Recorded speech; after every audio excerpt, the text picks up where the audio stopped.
Penjabat Bupati Tambrau bantah ada ancaman KKB terhadap nakes.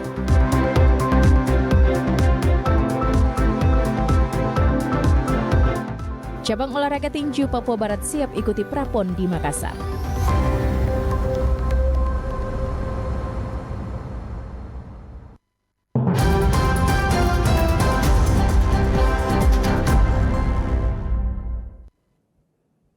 Selamat malam saudara, berita Papua Barat hari ini kembali hadir menjumpai Anda edisi Rabu 14 Juni 2023. Sejumlah informasi dari daerah di Papua Barat akan kami hadirkan untuk Anda. Bersama saya Mariani Iha, inilah Papua Barat hari ini selengkapnya.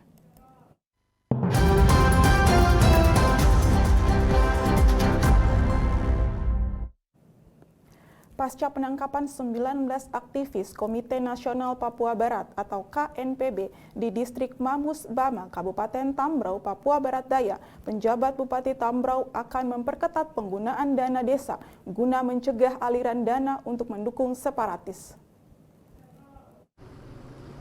Pasca penangkapan 19 aktivis Komite Nasional Papua Barat atau KNPB oleh aparat gabungan TNI Polri, pasca pelantikan Badan Pengurus KNPB Sektor Tambrau di Distrik Bamus Bama pada Jumat 9 Juni 2023 lalu, Forkopimda Kabupaten Tambrau kunjungi Distrik Bamus Bama sekaligus bertemu dengan masyarakat setempat.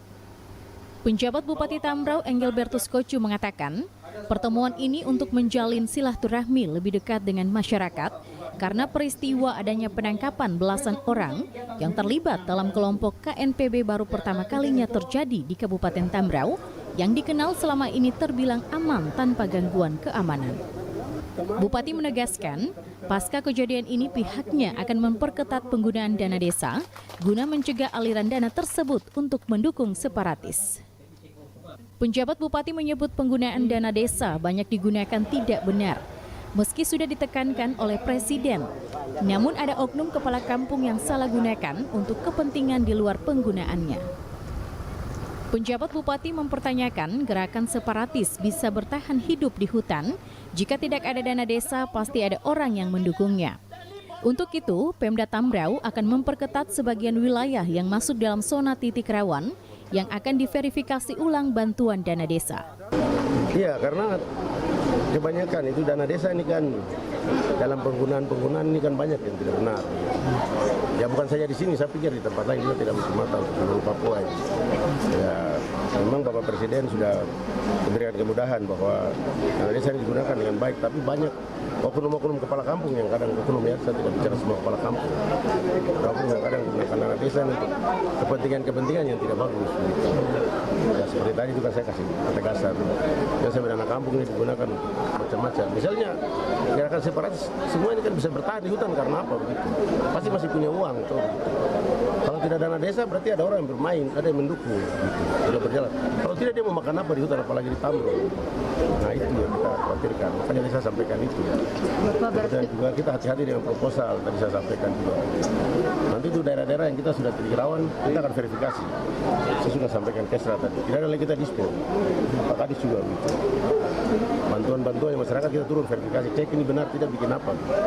Jangan sampai dia proposal misalnya kita bantu 25 juta 30, 10 saya ini pakai yang lain dia pakai yang lain. Sementara Kepala Distrik Bamus Bama Simon Yesyam mengaku kejadian ini di luar sepengetahuan dirinya pada saat ia sedang tidak berada di tempat. Kadistrik menduga ajakan kelompok KNPB itu kepada masyarakat di 6 kampung. Mereka sempat melakukan diskusi sebelum pelantikan itu dilakukan. Itu hanya kebetulan ada orang yang lewat sehingga mereka mempengaruhi masyarakat yang ada di 6 kampung ini. Dengan sebenarnya ya mungkin mereka ajak diskusi apa begitu, saya selaku kepala distrik sama sekali tidak tahu. Kalau saya tahu mungkin tidak mungkin terjadi. Saya selaku kepala distrik Bangusoma, saya mengharapkan dan sangat mengharapkan bahwa kondisi yang di Bangusoma ini sudah terbatas hari ini. Hal yang terjadi kemarin itu sudah selesai, tidak akan terulang, karena ini sudah Bangusoma sudah noda. Ya, saya sebagai kepala wilayah saya sudah sangat kecewa dengan kondisi yang seperti ini karena ini sudah dipublikasikan oleh media massa dan sebagainya, sudah sampai dan di sini sudah masuk di istilahnya zona merah. Kegiatan acara pelantikan KNPB di hari Jumat itu tidak benar.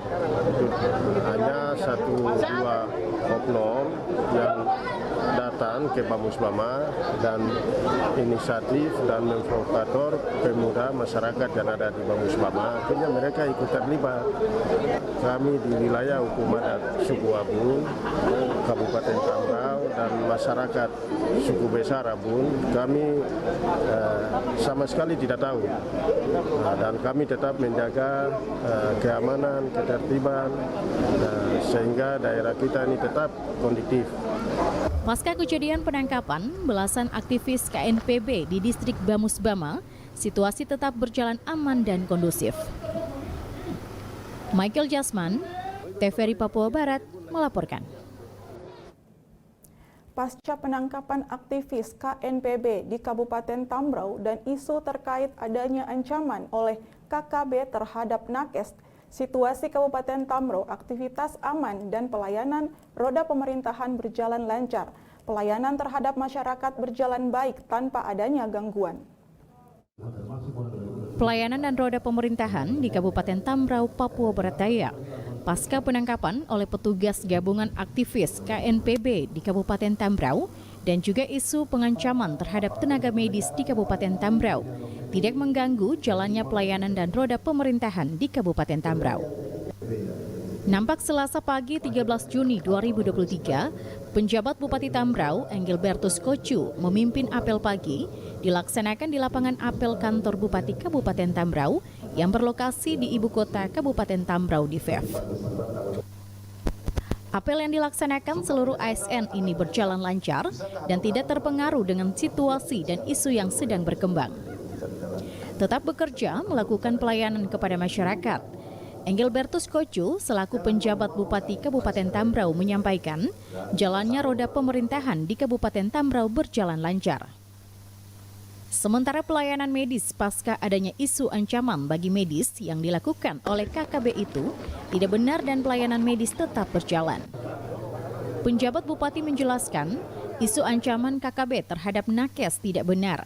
Hanya saja sejumlah nakes merasa takut sehingga memilih tinggal di Sorong.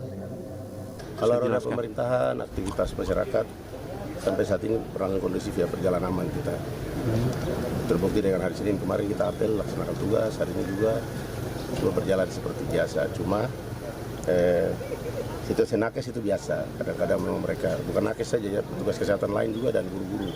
Ada beberapa yang orang luar itu sama seperti situasi di Wamena, seperti di tempat lain. Jadi ada sedikit trauma saja, tapi sudah selesai kemarin semua. Nah, situasi-situasi seperti ini memang butuh pendekatan-pendekatan dan pelayanan yang baik dari kita pemerintah, sehingga masyarakat merasa tersentuh, sehingga hal-hal atau intimidasi dari pihak lain tidak masuk dengan mudah di Tambrau. Sebelumnya diberitakan aparat gabungan TNI Polri membubarkan pelantikan Badan Pengurus KNPB Sektor Tambrau di Distrik Bamusbama, Kabupaten Tambrau pada Jumat 9 Juni 2023. Dalam penangkapan itu, polisi mengamankan 19 aktivis KNPB dan menetapkan 3 orang sebagai tersangka inisial UK, YY, WY. Saat ini ketiga tersangka sudah ditahan di Polres Sorong.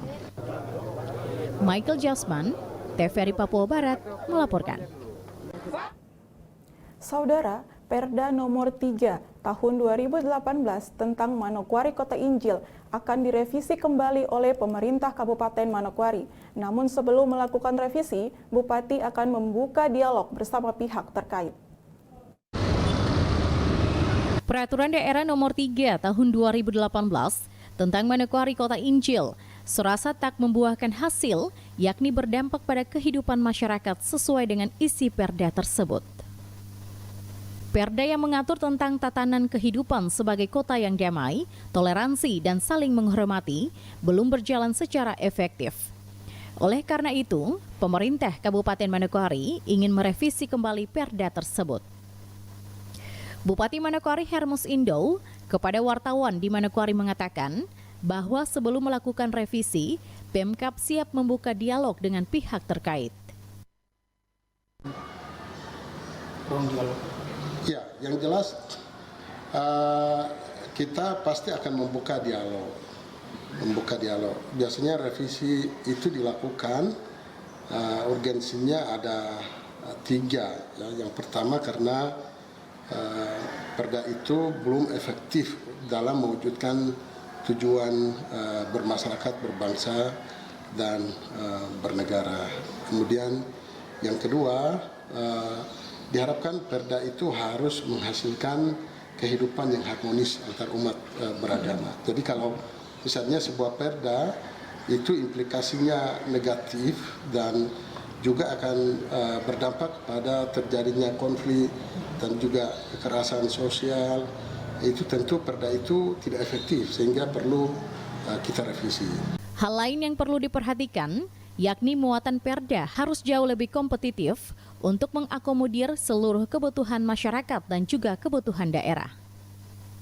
Menurut Bupati Hermus Indo, bahwa Perda Kota Injil yang tertuang dalam Perda nomor 3 tahun 2008, banyak aspek yang belum termuat dalam perda tersebut. Oleh karena itu, perlu adanya dialog bersama sehingga dapat merevisi Perda Kota Injil sehingga seluruh aspek dapat dituangkan di dalamnya. Khusus untuk Perda Kota Injil sendiri, kita melihat bahwa banyak substansi dan juga banyak aspek yang belum termuat di dalam perda itu, termasuk penamaan beberapa aset-aset pentingnya di Kabupaten Manokwari. Itu juga sama sekali belum. Kemudian juga perda itu belum mengatur juga Mansinam. Posisi Mansinam dalam Perda Kota Injil itu juga sampai hari ini belum diatur. Lalu kemudian terkait dengan pembinaan hari-hari besar keagamaan di Kabupaten Manokwari seperti apa, itu juga belum diatur. Dan banyak sekali aspek yang belum diatur dalam Perda Kota Injil itu. Jadi bukan Perda Kota Injil itu direvisi untuk kemudian mengalahkan satu pihak dan memenangkan pihak yang lain. Sama sekali tidak.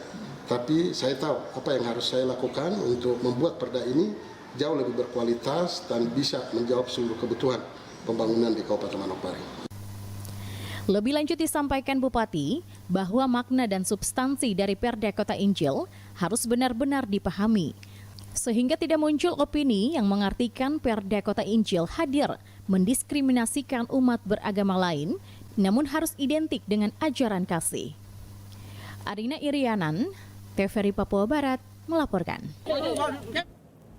Saudara, setelah menerima SK sebagai pelaksana tugas sebagai Direktur Umum RSUD Manokwari, Dr. Rivaldi Liligoli menyampaikan kesiapan dirinya untuk mewujudkan pelayanan rumah sakit umum daerah yang lebih baik dari sebelumnya. Selasa 13 Juni 2023 kemarin, Dr. Rivaldi Liligoli secara resmi menerima mandat dari Bupati Manokwari untuk menjalankan tugas sebagai pelaksana tugas Direktur Umum RSUD Manokwari. Pada penyerahan SK yang berlangsung di ruang kerja Bupati Selasa kemarin, ada pesan yang disampaikan oleh Bupati terkait dengan layanan kesehatan, kebersihan, serta manajemen yang harus diperhatikan oleh Dr. Rivaldi. Menyikapi hal tersebut, Dr. Rivaldi mengatakan bahwa untuk mengubah rumah sakit sebagai rumah sehat menjadi PR yang berat. Oleh karena itu, dukungan dan kerjasama sangat diperlukan. Dengan arahan dan instruksi Bapak Bupati, yang pertama kita berharap rumah sakit itu kan namanya rumah sakit, tapi beliau kapan-kapan kita akan ubah jadi rumah sehat. Artinya kita semua punya kerinduan bahwa rumah sakit itu menjadi rumah yang sehat buat masyarakat Manokwari. Ini bukan PR yang mudah, ini PR yang susah, tapi saya pikir kalau ada kebersamaan, satu visi kita akan bisa berjalan bersama-sama, terutama masalah kebersihan rumah sakit. Kita berharap buat di rumah sakit itu untuk ya semua baik pinang harusnya kan tidak diludah di rumah sakit, sehingga itu membuat kondisi rumah sakit jadi tidak indah ya, tidak bersih. Kemudian rokok itu beliau tekankan, jadi masalah fisik itu mencerminkan apa yang ada di dalamnya. Jadi kalau kita bisa sedikit merubah fisik, itu menandakan kebersihan yang kita yang bertugas di dalam, itu yang mungkin kita kerjakan. Yang kedua adalah sistem. Diharapkan sistem itu bisa memberikan pelayanan minimal yang baik buat masyarakat ya. Jadi sebagai rumah sakit rujukan yang menurut saya yang terbaik saat ini di Manokwari, itu yang harus kita maksimalkan. Lebih lanjut disampaikan bahwa Rumah Sakit Daerah Manokwari saat ini berstatus Badan Layanan Usaha Daerah atau BLUD, sehingga dirinya juga akan berupaya agar RSUD juga dapat mendatangkan income, sehingga dapat memberikan kontribusi bagi pemerintah daerah. RSUD kan sebagai rumah sakit BLUD ya, BLUD, dan ini pun saya baru pertama masuk, tetapi mungkin saya akan pelajari dan setidaknya BLUD ini bisa memberikan kontribusi kepada pemerintah daerah, dalam arti bahwa memang ada kontribusi dari sebagai perusahaan daerah untuk memberikan kontribusi kepada pemerintah daerah. Mungkin itu akan saya pelajari dan saya akan usahakan. Dan kemudian yang berikutnya yang terpenting adalah yang saya pelajari di dalamnya adalah bagaimana di rumah sakit itu yang kita perlu tekankan bagaimana income rumah sakit kita bisa naikkan. Income rumah sakit, saya coba pelajari sekilas kemarin bagaimana untuk klaim-klaim BPJS kita bisa maksimalkan dengan tindakan yang ada. Artinya jangan sampai setiap pelayanan kita itu harus bisa tercover dan terbayarkan oleh BPJS, sehingga income rumah sakit itu meningkat. Kalau income rumah sakit kan kontribusi ke pemerintah bisa ada, kontribusi ke teman-teman yang melayani juga ada, dan pelayanan itu kalau harapannya pelayanan akan maksimal kepada masyarakat. Menduduki jabatan sebagai Direktur RSUD Manokwari merupakan tanggung jawab yang berat. Untuk itu, seluruh dukungan dari semua pihak sangat diharapkan agar pelayanan kesehatan serta manajemen pelayanan di Rumah Sakit Umum Daerah Manokwari akan semakin membaik. Arina Irianan, TVRI Papua Barat, melaporkan. Saudara, setelah dibuka sejak tanggal 29 Mei hingga 7 Juni 2023 kemarin, jumlah pendaftar calon anggota Bawaslu tingkat kabupaten se-Provinsi Papua Barat periode 2023-2028 kembali diperpanjang hingga 7 Juni 2023 karena ada beberapa kabupaten yang belum memenuhi kuota pendaftar perempuan dan laki-laki. Kabupaten yang belum memenuhi kuota jumlah pendaftar calon anggota Bawaslu antara lain Kabupaten Fakfak dengan jumlah pendaftar terakhir untuk laki-laki ada 34 dan perempuan 2 orang. Sehingga keterwakilan perempuan dianggap belum memenuhi dan akan kembali membuka pendaftaran khusus perempuan. Sama halnya dengan Kabupaten Kaimana, laki-laki berjumlah 21 orang, perempuan 3 orang, sehingga kuota perempuan kembali dibuka. Sementara itu, hanya Kabupaten Manokwari telah memenuhi syarat dari jumlah laki-laki dan perempuan. Sedangkan Kabupaten Manokwari Selatan, Kabupaten Teluk Bintuni, dan Kabupaten Teluk Wondama bersama Kabupaten Pegunungan Arfak masih membuka pendaftaran laki-laki dan perempuan. Dan jumlah pendaftar calon anggota Bawaslu Kabupaten se-Provinsi Papua Barat di sini ternyata dari masing-masing kabupaten itu harus dilanjutkan dengan membuka kembali pendaftaran, karena kita lihat yang pertama untuk Kabupaten Fakfak di sini pendaftarnya itu untuk laki-laki 34 dan perempuan berjumlah 2 sehingga totalnya 36. Nah, untuk kuota perempuan kami menganggap bahwa ini belum memenuhi kuota sehingga kita akan buka pendaftar untuk perempuan. Kaimana laki-laki 21 orang, perempuan 3 orang, berjumlah 24 orang, sama seperti Fakfak kita akan buka kuota pendaftar perempuan. Untuk Manokwari kita close karena kenapa? Jumlahnya sudah memenuhi. Di mana laki-laki di sini berjumlah 47, perempuan 17 dan totalnya 64 sehingga kita close untuk pendaftar calon anggota Bawaslu. Untuk Manokwari Selatan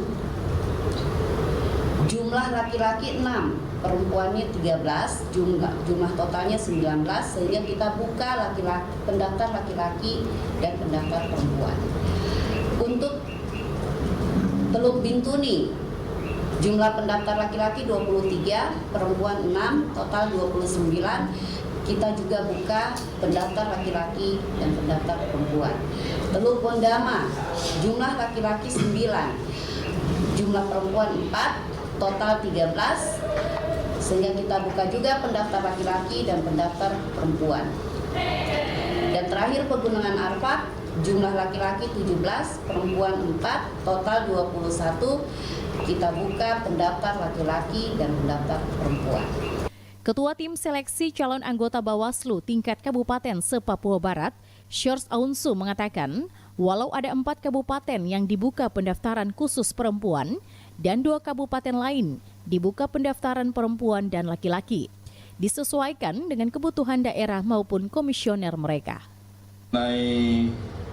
Mengapa Teluk Bintuni sudah 29 harus diperpanjang secara keseluruhan? Ada 4 kabupaten yang kita buka perpanjang secara keseluruhan, laki-laki dan perempuan. Sementara Fakfakai mana itu khusus perempuan. Sementara Manokwari kita close, dasarnya ada, kita ambil tidak pada tahapan pendaftarannya, jumlah pendaftar, tapi kita pada poin E, yaitu perpanjangan masa pendaftaran dilakukan berdasarkan 8 kali kebutuhan. Mengapa? Ini Bintuni sudah 29 kok harus dibuka lagi. Karena Bintuni jumlah komisionernya ada 5 orang. Jadi 8 kali kebutuhan berarti 8 kali 5 harus 40 jumlah pendaftarnya. Sementara 6 kabupatennya yang lain itu komisionernya hanya 3. Berarti 8 kali 3, 24 berdasarkan 8 kali kebutuhan. Itu normatifnya seperti itu. Ya, barangkali itu teman-teman clear ya. Berikut apa? Sementara itu, anggota Tim Seleksi Bawaslu, Sefnat Jitmau menyebutkan, cakupan wilayah juga menjadi salah satu kendala yang dihadapi tim seleksi selama pembukaan pendaftaran berlangsung sejak akhir Mei kemarin. Ada pendaftar yang tidak memiliki email dan harus dibantu maupun kendala lain, masalah jaringan internet yang kurang bagus di beberapa daerah. Terkait dengan proses yang berjalan ini, ada kendala yang kami hadapi. Yang pertama itu cakupan wilayah kita yang begitu luas, jangkauan dan lain. Jadi kita tim ses sudah memang dalam proses perekrutan itu ada email yang memang disiapkan. Nah, dalam proses pengiriman data itu ada beberapa hal yang memang sangat membuat teman-teman dalam tim sekretariatnya ada terkendala terkait dengan pengiriman data. Pengiriman data pertama itu pada saat scannernya ada yang tidak jelas, kurang bisa dibaca. Itu pertama. Yang kedua ada pengirimannya itu dengan email yang berbeda-beda. Jadi ada dokumen ini dikirim dengan email ini, ada dokumen ini dikirim dengan email ini. Nah, makanya ada terkendala sedikit di situ dalam proses verifikasi berkas-berkasnya dari teman-teman dari sekretariat. Peserta tes dapat melihat informasi melalui website www.papuabaratbawaslu.go.id ataupun menghubungi ke nomor telepon 0812 9479 7743. Natalindo Kerewai, TVRI Papua Barat melaporkan. Informasi selanjutnya akan hadir setelah jeda berikut ini. Tetaplah bersama kami.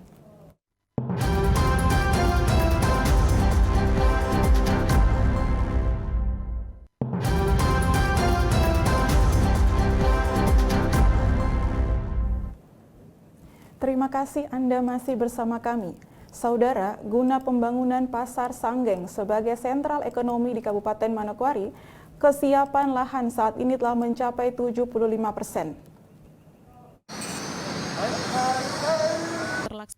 Pembangunan Pasar Sanggeng sebagai sentral ekonomi masyarakat dengan desain modern yang akan dibangun menggunakan anggaran pendapatan belanja negara atau APBN melalui Kementerian PUPR, salah satu kewenangan pemerintah daerah yaitu menyiapkan lahan. Untuk itulah, pembersihan dan penyiapan lahan hingga kini masih dikerjakan oleh OPD terkait, yakni Dinas PUPR Kabupaten Manokwari. Kepala Dinas PUPR Kabupaten Manokwari, Emba Rantelino, Senin kemarin mengatakan, sebagai kewenangan Dinas PUPR, maka yang telah dilakukan ialah membuat desain pasar, pelelangan dan mempersiapkan lahan yang mana saat ini masih menyisahkan 4 gedung pribadi yang masih menunggu pembayaran ganti rugi setelah melewati proses kajian KJPP. Saya disampaikan bahwa kewenangan itu adalah membuat gambar desain yang sampai saat ini sudah selesai, sudah dinyatakan rampung keseluruhannya dan sudah ada pada tahapan pelelangan.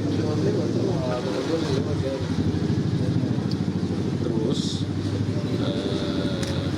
kewenangan yang kedua yaitu mempersiapkan lahan. Mempersiapkan lahan termasuk di dalamnya adalah pembongkaran pasar lama, gedung lama yang progresnya mungkin teman-teman wartawan bisa lihat sekarang ini adalah proses leveling yang sudah ada di kondisi 75%, hanya menyisakan 4 bangunan yang saat ini kajian KJPP-nya juga sudah selesai. Setelah pembayaran ganti rugi dirampungkan dalam waktu dekat, maka pembongkaran 4 toko itu juga akan segera dilaksanakan. Apabila progres penyiapan lahan telah selesai terlaksana, maka yang menjadi ranah dari Pemda Manokwari melalui Dinas PUPR telah selesai dan selanjutnya menjadi tanggung jawab Kementerian PUPR.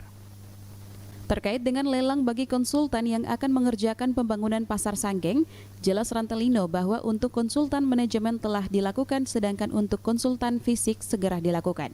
Untuk konsultan manajemen itu sudah dilelang dan dalam waktu dekat untuk pelelangan fisik akan segera dilelang karena semua dokumen pelelangannya sudah selesai sehingga tender pun akan segera dimulai.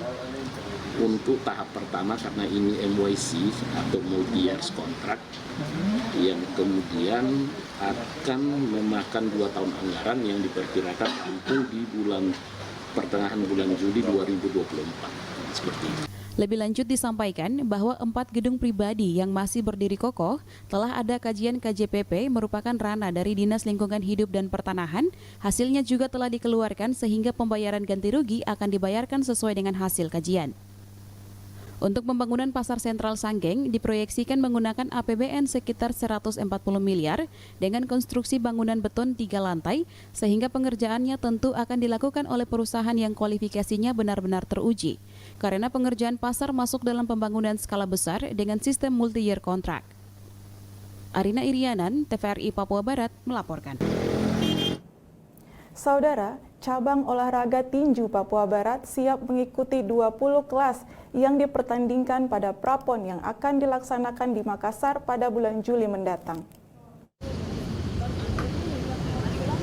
Persatuan Tinju Amatir Indonesia Pertina Papua Barat mulai mempersiapkan atlet tinju yang diseleksi mewakili 7 kabupaten yang ada di Provinsi Papua Barat. Sebanyak 20 atlet yang terdiri dari putri 9 atlet dan putra 11 atlet.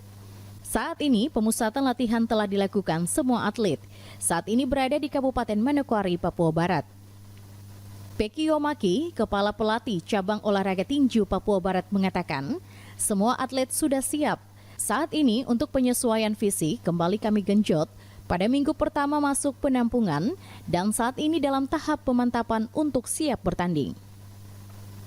Untuk saat ini persiapan yang telah dilakukan sudah mencapai 80%. Pertina Papua Barat targetkan pada ajang Prapon nanti, kami bertekad dapat meloloskan sebanyak atlet untuk masuk ke PON nanti. Fisik kita agak genjot sedikit karena kekurangan kemarin kami baru start, ini agak genjot sedikit untuk penyesuaian. Sedangkan sekarang kami sudah masuk ke pemantapan untuk siap bertanding. Yuk berikan semua atlet tadi berapa jumlahnya nih Bapak? Putri berapa? 2 semuanya jumlah 20 atlet. Putri 9 kelas dan putra 11 kelas. Prapon kami memang sangat ingin sekali untuk meloloskan sebanyak mungkin atlet lolos ke PON. Ya. Jadi sekarang kemantapan terus. Berapa persen? Gimana orang tadi kira-kira banyak? Rata-rata sudah hampir ke 80%. Lodik Akwan, Komisi Teknik Pertina Papua Barat menambahkan, saat ini Pertina Papua Barat dengan semua keterbatasan, tim Pertina tetap semangat untuk tampil di Prapon dan bisa meraih banyak poin untuk maju ke PON tahun 2024. Kita melihat itu, kita sangat kurang sekali karena melihat persiapan kita minim. Terus terangnya minim dengan kondisi yang sekarang. Kondisi KONI juga begini, jadi kita cuma 1 bulan saja atau saya hitung kasar itu 6 minggu. Itu kan 1 bulan, 1 minggu, 1 bulan 2 hari, 2 minggu buat gitu. Nah ini yang kita sangat ini. Tapi dengan anak-anak punya semangat yang tinggi dan mereka punya kemauan tinggi, dan ini juga banyak atlet yang pernah mewakili kemarin ke PON dan event-event lain di luar, yaitu ke Jurnas maupun ini. Jadi mereka punya kemauannya keras. Ini yang kita bina untuk coba kita mengangkat kembali nama baiknya Papua Barat, di mana era 70-an di situ ada banyak petinju-petinju. Wah, sebagian besar teman-teman saya sudah almarhum, termasuk Frans Bengkapia, Valen Sukurdea. Untuk kendala saat ini, perlengkapan latihan yang masih minim dan juga sarana pendukung lainnya, namun hal tersebut tidak menjadi penghalang untuk persiapan Pertina Papua Barat berlaga di Prapon Makassar pada tanggal 20 hingga 30 Juli 2023. Jimmy Tabiso, TVRI Papua Barat melaporkan.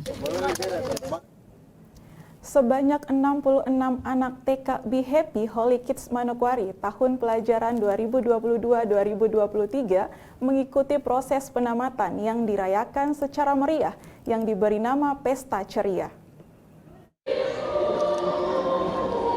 Hebat membentuk karakter Kristus sejak usia dini, pengembangan bakat kreativitas dan intelijensia.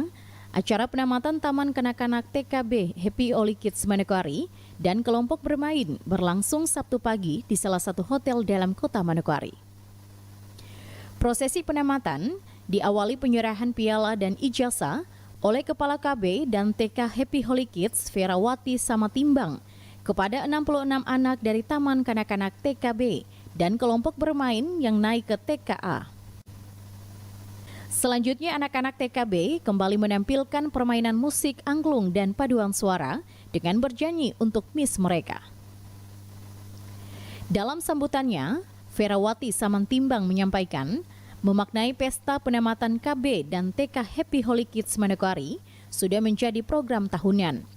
Yang pertama, yaitu mengapresiasi anak-anak Happy Holy Kids yang telah menyelesaikan pendidikan mereka selama kurang lebih 2 tahun. Ferawati menambahkan, di hari ini mereka tidak menamakan kegiatan ini dengan kata wisuda, tetapi pesta ceria untuk mengapresiasi anak-anak karena mereka dengan susah payah mengikuti pendidikan di TK Happy Holy Kids Manokwari sampai selesai. Yang telah berhasil menyelesaikan pendidikan kurang lebih 2 tahun. Kita bersyukur kepada Tuhan karena kasih-Nya. Kita boleh merayakan penamatan dan pesta ceria Happy Holy Kids tanggal 10 Juni 2023. Jadi hari ini saya mau sampaikan kepada Bapak Ibu tamu undangan, kami bukan wisuda, kami tidak pernah pakai kata wisuda. Tetapi hari ini kami memaknai pesta ceria dengan mengapresiasi anak-anak kami. Mereka perlu kita apresiasi. Mereka dengan susah payah telah belajar mengikuti pendidikan selama ada di Happy Holy Kids. Maaf, saya ralat, bukan belajar, tetapi bermain. Anak-anak Happy Holy Kids, kami tidak pakai kata belajar, tetapi kami pakai kata bermain. Bermain sambil belajar.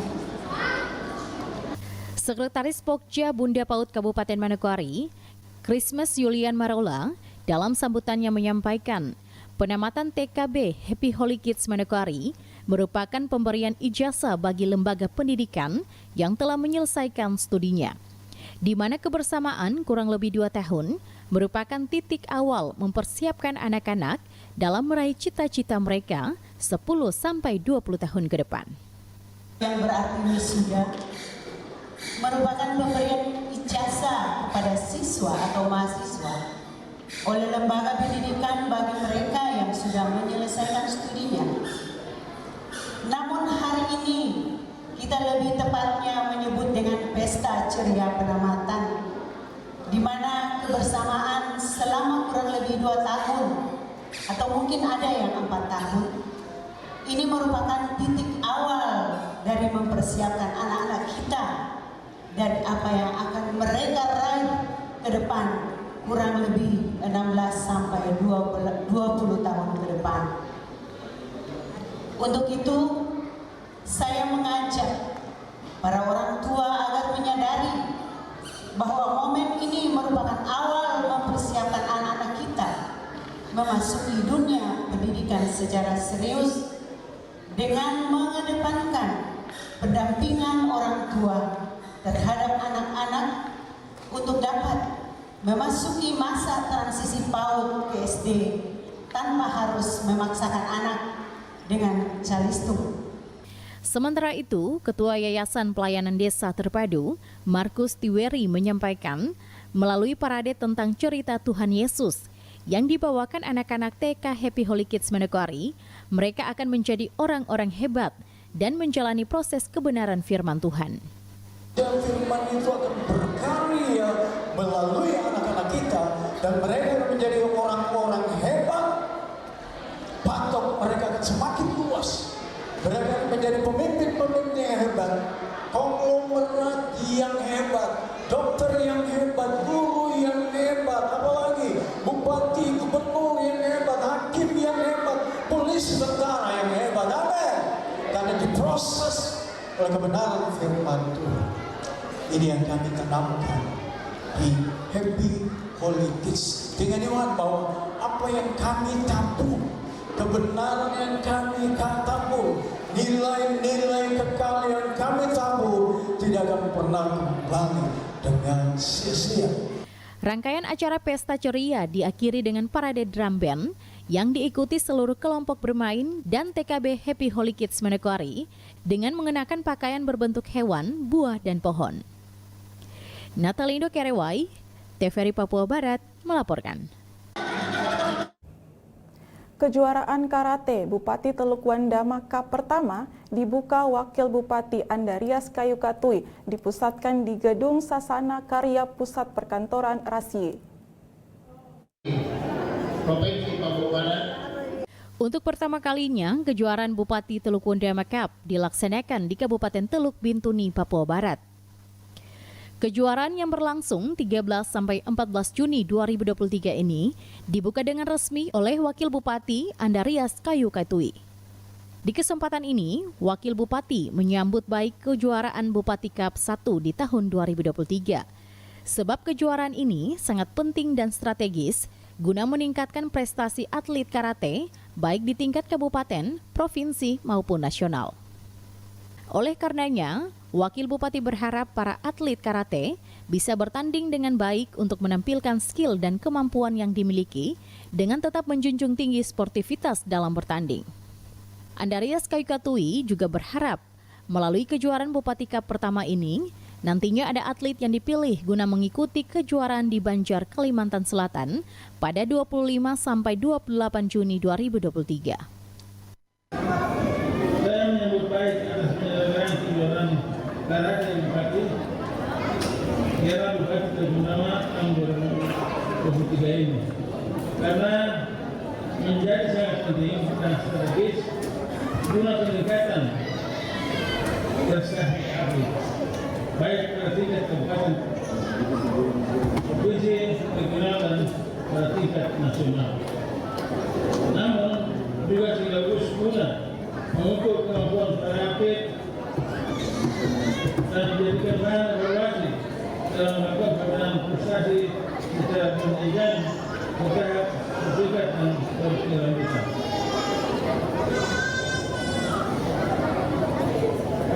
Saat ini saya berharap dapat bertanding dengan sebaik mungkin, tampilkan kemampuan atau performa yang terbaik yang Anda miliki, serta junjung tinggi sportivitas Karena hal tersebut menjadi kebanggaan kita semua dalam bertanding dan dalam upaya meningkatkan prestasi olahraga pada umumnya dan secara khusus karate.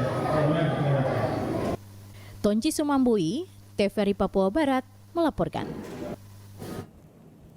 Produk industri kecil menengah atau IKM ditampilkan dalam sebuah pameran UKM yang digelar dalam hari memeriahkan Hari Bayangkara ke-77 di Kabupaten Fakfak, Papua Barat.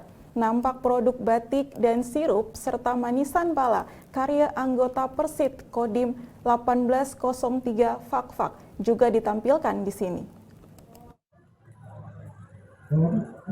Dandim 1803 Fakfak, Letkol Infantri Trihandoko Wicaksono menjelaskan, pameran UKM dan karya batik yang ditampilkan anggota Persit Kodim 1803 dalam memperingati HUT Bayangkara ke-77 tahun 2023 di Fakfak, Papua Barat, merupakan hasil dari pembinaan Persit dan telah dilakukan dalam beberapa tahun terakhir. Sebelumnya, kata Dandim, mereka telah dilatih bagaimana cara membatik tulis maupun cetak, dan pelatihan produksi hasil turunan pala, yaitu sirup pala dan manisan pala, dan hasilnya nampak pada basar IKM. Dalam kegiatan olahraga tersebut, kita juga melaksanakan kegiatan basar, di mana basar UMKM yang diselenggarakan oleh Polres Fakfak melibatkan juga ibu-ibu Persit dari Kodim 1803 Fakfak. Adapun yang ditampilkan oleh ibu-ibu Persit kita adalah kerajinan yang dibuat dan diproduksi sendiri oleh ibu-ibu Persit kita, yaitu kain batik khas dari Kabupaten Fakfak. Kain batik ini diproduksi di Kodim Fakfak. Yang memproduksi, yang membuat adalah ibu-ibu Persit sendiri dengan berbagai corak. Ada corak 1 tungku 3 batu, ada corak buah pala, ada corak panah, ada corak tifa. Selain daripada batik, ibu-ibu Persit juga membuat kerajinan olahan dari buah pala. Salah satunya adalah minuman sari pala. Ini juga bukan hanya ibu Persit saja, malah kalau yang ini juga melibatkan anak-anak kita, anak-anak dari anggota Kodim yang sudah cukup dewasa untuk belajar bersama-sama membuat olahan pala berupa minuman sari pala. Ketua Persit KCK Cabang 14 Kodim Fakfak, Rani Trihandoko menjelaskan bahwa batik dipamerkan di arena basar dalam rangka HUT Bayangkara tahun 2023 adalah batik karya ibu-ibu Persit, dan batik ini mengambil corak khas Papua Fakfak, yaitu motif tifa tumor, tugu 1 tungku 3 batu, dan motif lainnya. Assalamualaikum warahmatullahi wabarakatuh. Perkenalkan, kami dari Persit Kartika Chandra Kinata Cabang 14 Kodim 1803 Fakfak ingin memperkenalkan keterampilan yang kami buat berupa batik. Batik karena ada beberapa motif, ada motif pala, motif kita bisa lihat di sini 1 tungku 3 batu, tifa, kemudian juga ada kasuari, masih banyak lagi. Sebelumnya, pelatihan membatik bagi ibu-ibu Persit KCK Cabang 14 Kodim 1803 Fakfak diselenggarakan bulan April tahun 2022 lalu, dan batik hasil karya sendiri itu yang dipamerkan dalam rangka HUT Bayangkara ke-77 tahun 2023. Diharapkan lewat pelatihan dan pameran UKM ini mampu meningkatkan pendapatan keluarga sekaligus melestarikan karya budaya asli bangsa Indonesia. Tentu upaya ini harus mendapat perhatian dari semua pihak guna meningkatkan produktivitas usaha para anggota pelaku industri kecil menengah di tanah air, Papua Barat, dan khususnya di Kabupaten Fakfak.